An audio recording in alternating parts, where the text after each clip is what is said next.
पुराने शहर के कोने में एक जर्जर मोहल्ला था, जहां पत्थर की गलियां थीं, टेढ़े मेढ़े मकान और एक खंडहर नुमा कब्रिस्तान। रात के वक्त वहां कुत्तों की भौंक और उल्लुओं की आवाज गूंजती थी। उसी मोहल्ले में रहता था इरशाद, एक चुपचाप रहने वाला आदमी, जिसकी आंखों में हमेशा एक अजीब चमक होती थी। लोग कहते थे कि इरशाद दिन में मजदूरी करता है, लेकिन रात को वो कब्रिस्तान में जाता है कफन चुराने। कई बार लोग उसे देखा करते, कंधे पर फावड़ा, हाथ में लालटेन और आंखों में हवस, मगर कोई कुछ कहता नहीं था, डरता था।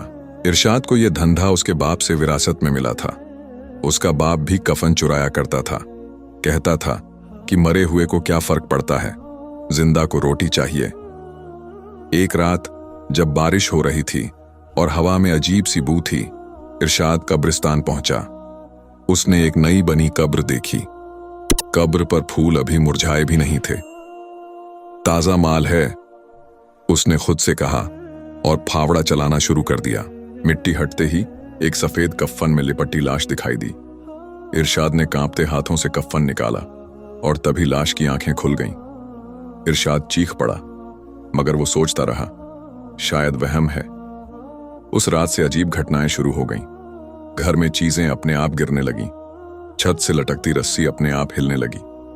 इरशाद जब सोता तो सपने में वही लाश आती, खून से लथपथ, फटी आंखें और एक धीमी आवाज, मेरा कफन क्यों लिया?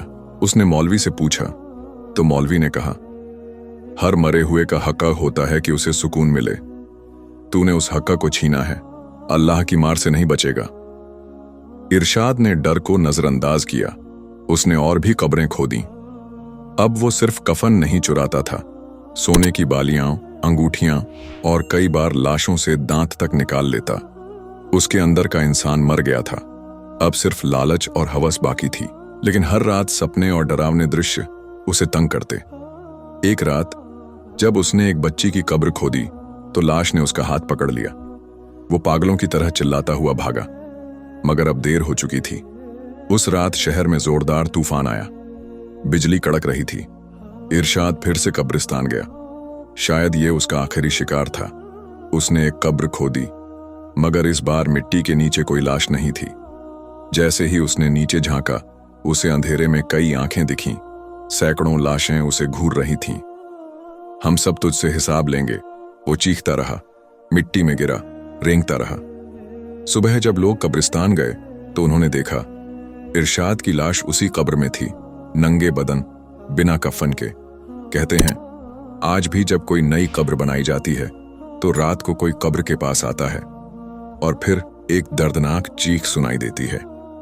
इरशाद की रूह अब खुद कब्रों की रखवाली करती है। कफन चोर अब कभी चैन से नहीं सो सकता। इरशाद की मौत को अब कई साल बीत चुके थे। कब्रिस्तान वहीं था, मगर अब उसके चारों ओर लोहे की ऊंची जालियां लगा दी गई थीं। लोगों ने उस जगह को मनहूस जमीन कहना शुरू कर दिया था। कोई वहां रात को नहीं जाता था, मगर हर जमाने में एक ऐसा इंसान जरूर पैदा होता है जो दूसरों की गलतियों से नहीं सीखता। इस बार नाम था शब्बीर। एक जवान लड़का, शराबी, आवारा और पैसों का भूखा। उसे इरशाद की कहानी मजाक लगती थी। उसने दोस्तों से कहा, कब्रें खोदने से कोई नहीं मरता, ये सब बुढ़ियों की कहानी है। शब्बीर ने एक रात 2 और लड़कों के साथ मिलकर कब्रिस्तान में घुसने की ठानी। उसने कहा, सबसे पहले उसी की कब्र खोदेंगे जिसने लोगों को डराया, इरशाद। जैसे ही उसने फावड़ा चलाया, मिट्टी में से अजीब सी दुर्गंध और गर्म भाप उठने लगी। एक कौआ पास के पेड़ पर आ बैठा और डरावनी आवाज में कांव कांव करने लगा। दोस्तों ने मना किया, मगर शब्बीर हंसता रहा। जब इरशाद की कब्र पूरी खुली तो सब सन्न रह गए। कब्र खाली थी, लाश गायब थी। उसी रात शब्बीर के साथ आया लड़का नसीर अपने घर नहीं पहुंचा। सुबह उसकी लाश एक पुरानी कब्र के पास पड़ी मिली। चेहरे पर डर का गहरा असर था और बदन पर कफन लिपटा हुआ था। शब्बीर डर गया, मगर अपने अपराध को छिपाने के लिए चुप रहा। मगर जब दूसरे लड़के बबलू ने भी डर के मारे गवाही दी तो वो भी अगली ही रात गायब हो गया। अब पूरे शहर में खबर फैल गई, कफन चोर लौट आया है। अब शब्बीर अकेला था और अंदर ही अंदर पागल हो रहा था। जब भी वह सोता उसे इरशाद की आवाज सुनाई देती, मेरा मकबर तूने खोदा, अब तू भी मेरी तरह मरेगा। वो घर में अलमारी बंद करता तो अंदर से खड़खड़ाहट आती।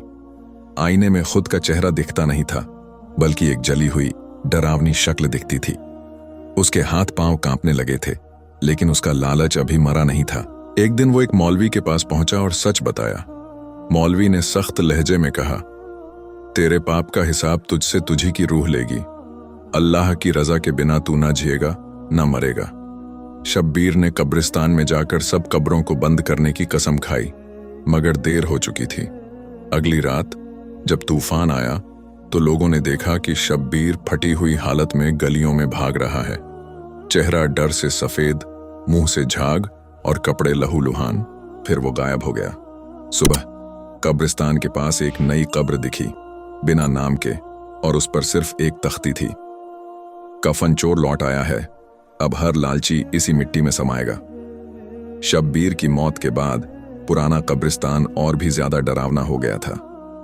लोग वहां से दूर रहने लगे और शहर में अफवाहें फैल गईं कि जिंदा जिंदा कई लोग वहीं दफन हो गए हैं। इस माहौल में एक नया किरदार आता है, मौलवी सलीम, एक बुजुर्ग और ज्ञानी आदमी जो अपने अनुभव और ईमानदारी के लिए जाना जाता है।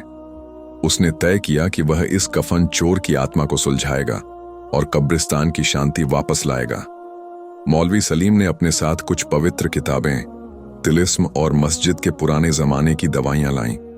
उसने कब्रिस्तान के चारों ओर दुआओं से तिलक लगाए और लोगों को समझाया कि डर के आगे हारना नहीं है।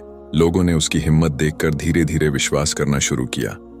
अब मौलवी की ही अगुवाई में एक छोटा सा समूह कब्रिस्तान की सफाई और शांति के लिए काम करने लगा। एक रात जब पूरा शहर सो रहा था, मौलवी सलीम और उसके साथी कब्रिस्तान पहुंचे। उन्होंने पढ़ना शुरू किया, बिस्मिल्लाहिर्रहमानिर्रहीम। जैसे ही उन्होंने आयतें पढ़नी शुरू की, हवा में हलचल होने लगी। अंधकार में से एक धुंधली रूह निकली। इरशाद की आत्मा, उसने गुस्से में कहा, क्यों तुझे लगता है कि मैं आराम पा सकता हूं? उन लोगों ने मेरा कफन खोदा, मेरी कब्र उजाड़ दी। मौलवी ने कहा, तुम्हें सजा नहीं बल्कि शांति चाहिए। अगर तुम तौबा कर लो तो अल्लाह तुम्हें माफ कर देगा। इरशाद की आत्मा और शब्बीर की आत्मा, जो अब पागल होकर भटकती थी, दोनों मौलवी के समक्ष आईं। आयतों के असर से दोनों आत्माओं ने अपने पापों का इकरार किया। मौलवी ने उन्हें बताया कि मरे हुए की तम्मीनात और उनके अधिकारों का सम्मान करना जरूरी है। लालच और पाप से सिर्फ दर्द होता है। रूहों ने भी विनती की कि वे अब चैन से आराम करना चाहते हैं। मौलवी सलीम ने दोनों आत्माओं के लिए फौजान दुआ पढ़ी और कहा, अब तुम दोनों जाने दो, इस जगह को फिर कभी ना तकलीफ दो। रूहें धीरे धीरे हल्की होने लगीं और हवा में खो गईं। तभी से कब्रिस्तान में अजीब सी शांति फैल गई। शहर के लोग फिर से कब्रिस्तान के पास आने लगे। मौलवी ने कब्रिस्तान की देखभाल के लिए एक समिति बनाई। कफन चोरी और कब्रों की बेअदबी खत्म हो गई। मगर यह कहानी हमें याद दिलाती है कि इंसान का लालच और पाप उसे कहां तक ले जा सकता है और तौबा की ताकत कितनी बड़ी होती है। अगर वीडियो पसंद आई हो तो वीडियो को शेयर और चैनल को सब्सक्राइब जरूर करें।